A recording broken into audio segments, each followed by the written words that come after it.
আমার নাম আকাশ হীরা। বাড়ি বারাসাতে। আমার বয়স এখন ৩-২ বছর। আজ আমি তোমাদের আমার জীবনের প্রথম করার গল্প শেয়ার করব। তখন আমার বয়স ১.৫ বছর, BA ফার্স্ট ইয়ারে পড়ি। বারাসাত MGM থেকে মাধ্যমিক দেওয়ার পর ভালো রেজাল্টের জন্য বাবা আমাকে একটা মোবাইল কিনে দেয়।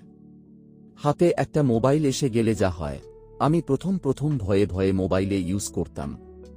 তারপর একটু সাহস ও বন্ধুদের পাল্লায় পড়ে কিছু পর্ণ ও বাংলা চটি গল্প পড়তে পড়তে সেক্স সম্পর্কে পরিপক্ক হই। আমি বড্ড চটি ভালোবাসি। বিছানায় শুয়ে চটি পড়তে পড়তে মাল আউট করাটা আমার নেশা হয়ে গেছে। এছাড়া মেয়ে দেখলে আমার পাপি চোখ তার শরীরের মাপজোক করে কল্পনায় করে ফেলত। আমার কুদৃষ্টি থেকে কেউই বাঁচেনি। থাক সেসব কথা। এবার আমার প্রথম সেক্স অভিজ্ঞতার গল্পটা বলি। আমি তখন কলেজে পড়তাম, ফার্স্ট ইয়ারে। গরমের ছুটিতে দুর্গাপুর আমার এক বন্ধুর বাড়ি গেলাম। আমার বন্ধুর নাম নীল। ওর বাড়িতে ও আর ওর মা থাকত। ওর মাকে আমি কাকিমা বলে ডাকতাম। ওর বাবা মিলিটারির কোনো একটা বিভাগে উচ্চ পদে আছে। দুদিন বেশ ভালোই কেটেছিল শহরটা ঘুরে। মনে হচ্ছিল যদি ট্রিপটা ৩ দিনের না হতো।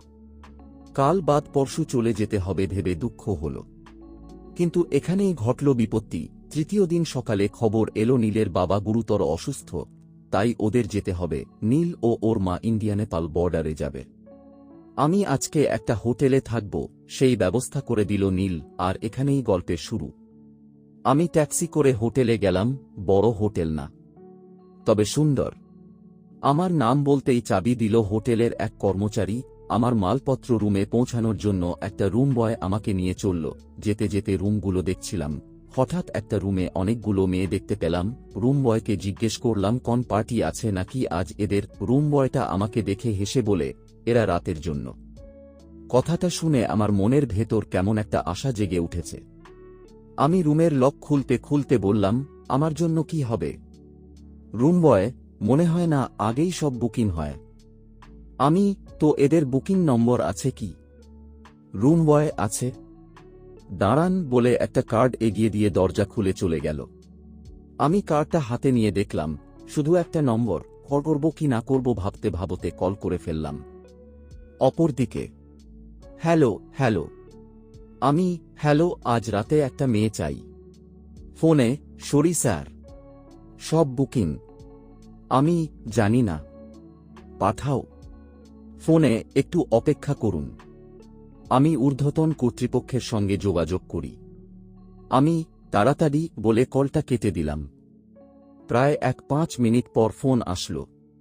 ওপার থেকে বলল, স্যার ৫,০০০ টাকা পেমেন্ট করতে হবে। আমি, মানে? ফোনে, দেখুন, মেয়েদের রুমে পাঠানোর আগেই পেমেন্ট করতে হবে। এখানে আমার গল্প শেষ হল। ২ নম্বর পার্টির জন্য সাবস্ক্রাইব করুন।